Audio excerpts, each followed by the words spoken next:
This segment is mainly to test the riding skills of our company's employees. The bikes we're using are a 450 NK and a CFMOTO 450 SRS single-sided swing-arm version. We'll use these two bikes to test the riding skills of our entire team, and there are rewards. The loser won't be able to take leave for 2 consecutive months. The winner gets 2 consecutive months of leave. There are several events for the competition, and we'll also test the performance of these two bikes along the way. The first is a 100-kilometer ride to see who is more fuel efficient. The second event is a Gymkhana showdown. The two of us will swap bikes and see who is faster on the same course to test the bike's agility. The third is a slow riding competition. It's a straight, very narrow line. We'll see who can ride through it the slowest, testing the bike's handling and balance. Fourth, we'll compete on acceleration. We'll see who can accelerate faster. This is also part of riding skill. We're considering a mountain run, but it seems a little risky, so let's give it more thought. In short, through this special feature, we'll demonstrate the performance of these two bikes, and also test the riding skills of our entire company staff. Right, let's go. Time for our fuel efficiency challenge. A drive of over 100 kilometers from here to a junction in Deakin. To be fair, choo-choo, you choose first. Which one do you think is more fuel efficient?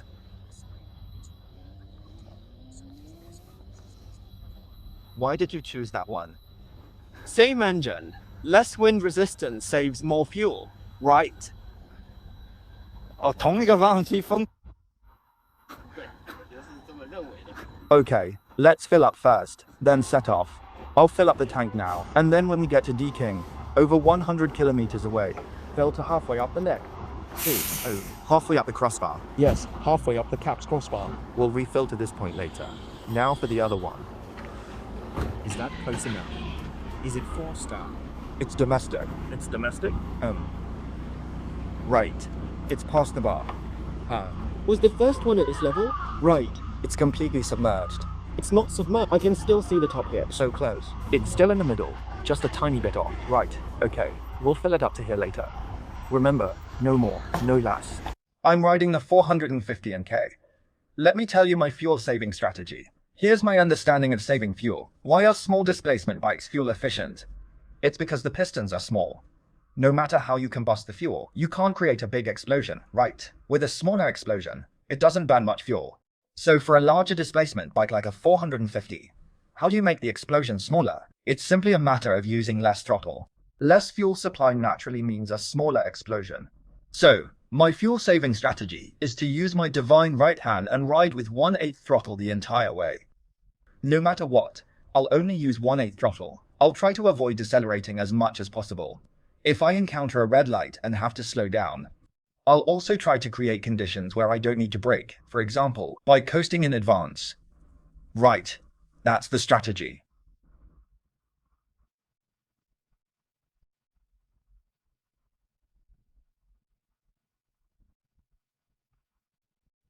Let's just ride at this speed. With my divine right hand, I'm bound to win. As I was riding out just now, I kept thinking, these events being designed, like Gymkhana and the acceleration test, can I win?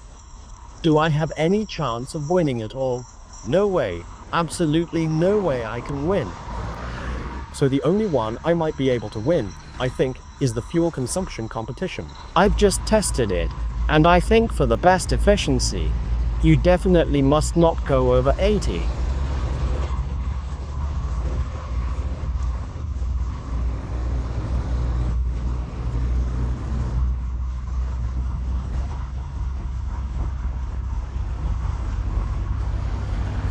And so, I've decided to keep my speed between 70 and 80 and get into a tuck. I'll get as low as I can to reduce wind resistance and fuel consumption. To be conservative, the revs can't exceed 4,000. There's also a mountain run event. That sort of thing is too dangerous. How can we possibly do a mountain run? I think the last event should be a bike pushing competition, right? That's a real man's challenge. A real man pushes bikes, pushes motorbikes. Size. show off our male strength, max male strength. I think I could win that one. So, win the fuel consumption, win the bike pushing. As for Gymkhana, I don't think I can beat him. That balance beam thing, the slow riding on the balance beam, I might have a tiny bit of hope with that one, but first, let's win the fuel consumption challenge, shall we? That's the plan. I'll keep riding. Bye-bye.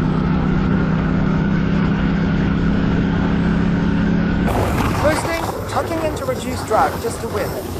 Riding at 60 in a full tuck for 100 kilometers. What an idea. You're really trying hard for that holiday. The trip meter shows I've ridden 45.4 kilometers now. It's 12:11. Just take it slow. A long night ahead. Bad news is, I forgot to put a memory card in the GoPro on my helmet.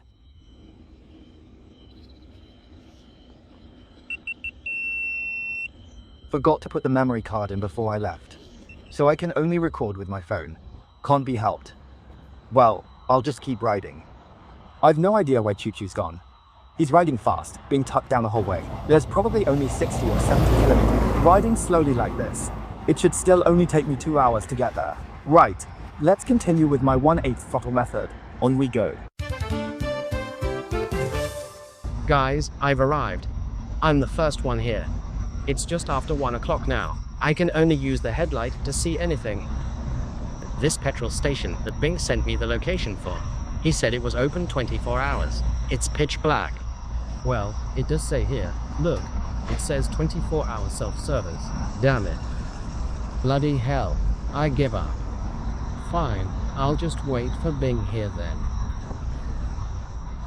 We're at the petrol station. Quick question. What do you reckon your fuel consumption will be? Just over 3. I also think I can get just over 3. You rode 20 or 30 kilometers more than me. We'll have to divide it later. Just use that. Just divide by the trip meter. Right, we'll use the trip meter then. Good, we're stopping for petrol in a moment. We're pulling in now. Choo Choo's bike is at 124.3 kilometers. My bike's trip meter shows 108.7 kilometers, because he overshot and had to come back to find me. This one's average fuel consumption is also 3.2. Let's see. Add more. Same again. Cap halfway up. A total of 3.66 liters added. Okay, time to witness a miracle. Next up is the 450 k's fuel consumption. Is this right? Let's see if it's the same as before. It was dead straight before. I think it might need a little more. A bit more.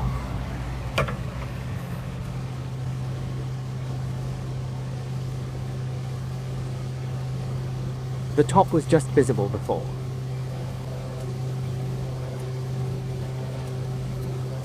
That's enough. That's about right. Okay, I feel like I've lost out big time. Right, that's about it. 3.47 liters. Hey man, looks like I've lost. We've just done the calculation. My 450 NK is 3.193. That's pretty close to the trip computer's 3.2. And Choo Choo's bike, what did you calculate it as? The answer's 2.94. I seriously suspect he didn't fill it up enough. His trip computer also said 3.2, so how can it be 2.94? Well, a bet's a bet. I lost the first round, damn it. There are still several rounds to go. Did you not fill it up enough? Let's see. Weren't you just looking? Ladies and gentlemen, he didn't fill it up enough. Oh, well. This is why it's best to do fuel consumption tests over 200 or 300 kilometers. Over just 100 kilometers, the margin of error can be quite large. Oh, anyway, we filmed it all for you. You can check for yourselves whether he underfilled it. But what I mean is, for a 100 kilometer fuel test, a 10% or 20% filling error, say a difference of 200 milliliters, can create a large discrepancy. So annoying. He definitely didn't fill it up enough. Time for round 2. Pick your acceleration against mine. Okay, 3. I'm definitely going to lose the gym. I'm done for. There's one I think I might win, which is the balance beam, though I might not win that either. Right, let's go. On to the next event. I lost the fuel consumption test. I feel like Choo Choo is really good at getting good fuel economy. Brilliant!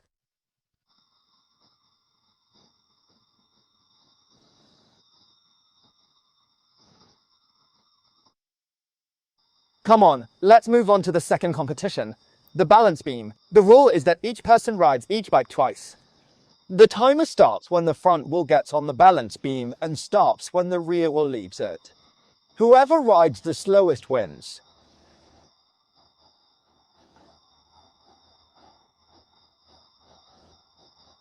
We'll take the best single time for each bike, and the sum of the two is the total score. For the balance beam, the slower you are, the better. If you hit a cone, the run doesn't count. If you hit a cone on both runs with the same bike, you've basically lost for sure.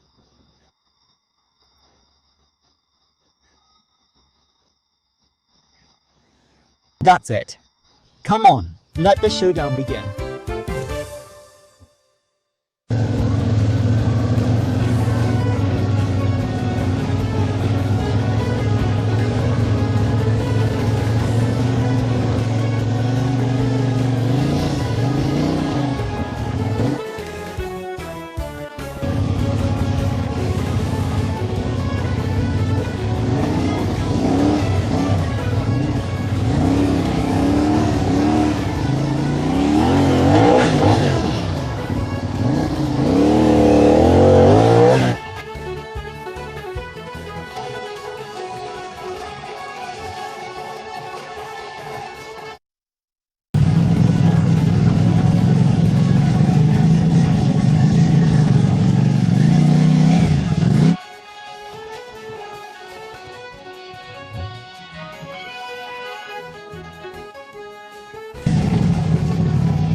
It looks like I won that second round. The official scores aren't in yet, but I've just watched the replay. I was ahead by 2 or 3 seconds on each run, giving me a total of 5 or 6 seconds. So, it's a definite win. I'm still pretty good at slow riding. As for fast riding, I'm not so sure. This round, we're competing on 200-meter terminal speed. Originally, the plan was a 400-meter terminal speed test to meet international standards. But we couldn't. The dead-end road we found is only 500 meters long. This means if we did a 400-meter run, there would be no margin for error when braking. You can stop in 100 meters, but there's no room for error. So, for safety reasons, we had to settle for a 200-meter terminal speed test. The rules are the same. Each person gets 2 runs on each bike, and we take the best time from the 2 runs. The 200-meter terminal speed is fine. We could also do 0 to 100, but a 0.1 difference is pointless. Again, as the boss, I think the employee should get the advantage, so I'll let Choo Choo go first. Why? Hard riding causes engine heat fade, so the second rider is at a disadvantage. I'll let him go first to trigger it, then it's my turn. Maybe he'll burn out the clutch right at the start. Then I probably wouldn't be able to get a good time with a ruined clutch either. Okay, we'll let Choo Choo go first and see what kind of time he can set.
It's the final showdown, Gymkhana, and the course is all set up. Honestly, I've never done one of these before. I don't really practice it either. I just rely on basic survival riding skills. But a Choo Choo here has actually competed in the Gymkhana National Finals. He wasn't just there to make up the numbers. You can check our previous episodes. So it's anyone's guess who will win this one. I think I should be able to win though. I'm an old hand with decades of experience, after all. Right, let's see who wins the final battle. As everyone knows, we at Xiaobing Motorcycle Review have never had a post-production team, so I can only use Ms. Pink myself to explain the Gymkhana course for this competition to you all. The 4 red cones at the bottom are the start and finish area. After starting, you go to the left of the first blue cone, and to the right of the second cone. Then you loop back around the first cone, and again past the second cone on the right. Then you turn towards the yellow cone, going around it on the right. Then you turn back to the first cone and do a figure of 8 to complete the course.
Congratulations, everyone.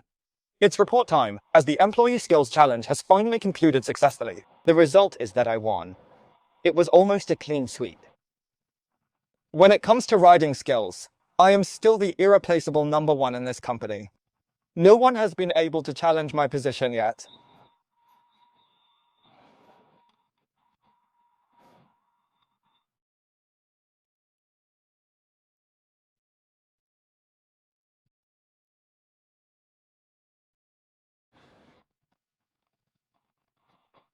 He's not taking leave, so he can just break in all the bikes and check their mileage for me. He's so good at it, isn't he? Perfect. Hopefully, when we do this again next year, Choo Choo will have improved. He can fight for 2 months of paid leave. How about that? A promise is a promise.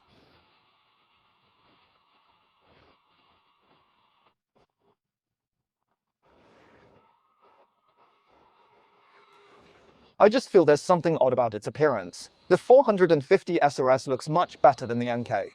That's just my personal taste, of course. Secondly, these plastic parts. I criticize them on the 800 NK as well. I have to criticize them on the 450 NK too. This kind of plastic looks old. I don't like this either. So what do I like? The engine is still excellent. Its engine is basically identical to the 450S, which is a part I quite like. When I first tested the 450S engine, I felt it stronger than the Ninja 400's twin, and in this bike, my opinion's unchanged. It's still stronger than the Ninja 400's twin. One thing is that the official specs say its low-end torque has been improved, but I honestly can't feel it. It's still an engine that doesn't feel that smooth below 5,000 RPM. I mentioned this in my 450SR review as well. This engine encourages you to rev it past 5,000 RPM. It feels incredibly smooth, and the running quality at high revs is even better than the Ninja 400's twin. I stand by what I've said. The low rev feel is really not that great, because during our fuel consumption test, we both had the pleasure of riding for 100 kilometers below 4,000 RPM, and its low rev performance is quite poor. So if you buy this bike, you need to have an active spirit and be willing to rev it high. Also, while it has TC, traction control, I find its intervention quite abrupt. This is a machine that can do 0-100 kilometers per hour in the 4-second range, but as soon as you turn on the TC, it becomes a 5-second bike. The moment it detects the front wheel lifting slightly, or the rear wheel slipping a little, it just cuts the power completely.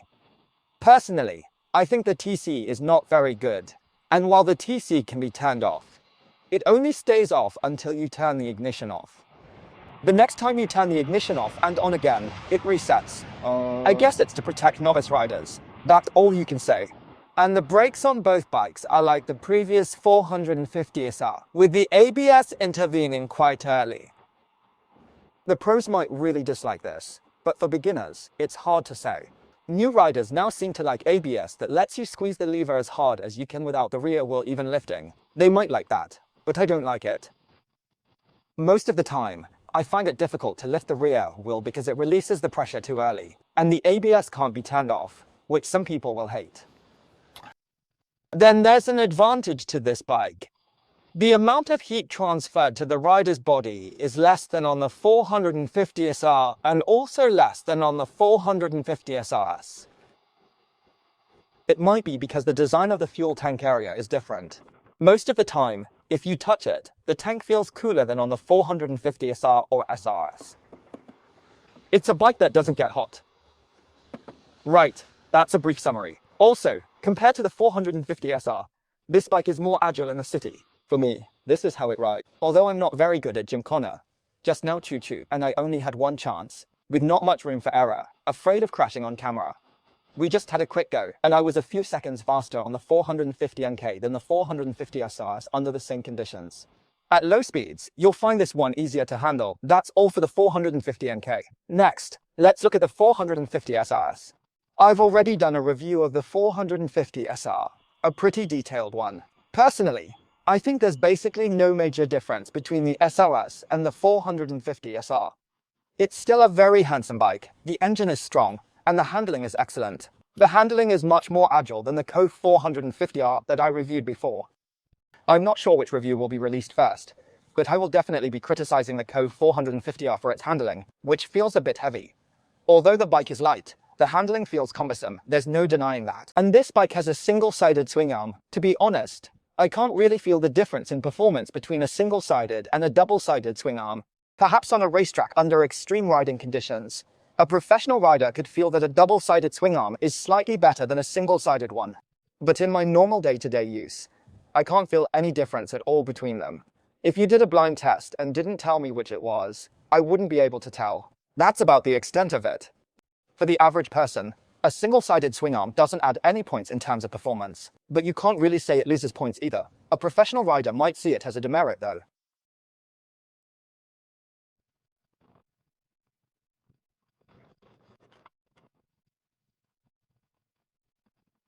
The Insta360 connects to the bike via Bluetooth, and there's a button here that can directly command your camera to start recording. That's quite interesting. It seems that foreign manufacturers rarely do this kind of integration. And what I have in my hand now is the Insta360 Demon Slayer Special Edition. So if you're interested, here's a quick look at its main features. Both this bike and the 450 NK have something that I think deserves special praise, and that's the instrument display interface, which I really like. Maybe it doesn't look great as we're filming at night, but I personally think that for a domestic bike at this price point, this is an excellent instrument display. The trip computer is accurate too. Our fuel consumption test showed it was accurate, and its instantaneous fuel consumption display refreshes once per second. The display is also quite sharp, without any pixelation. A very excellent display. If you ride a lot in the city, mostly for commuting, and you don't mind the looks of the 450 NK, then you can buy the 450 NK. Its power and performance are on par with the 450 SR. If you like to show off, then I personally think the 450 SR looks much better than the 450 NK. That's just my personal taste. Although both bikes have TC, I'll say it again, I don't think either TC is very good. This TC is not as good as the one on the new 800T. That's all for this episode. I hope you enjoyed it. For test rides, I only watch Xiaobing Motorcycle Review. Love you all. Bye bye.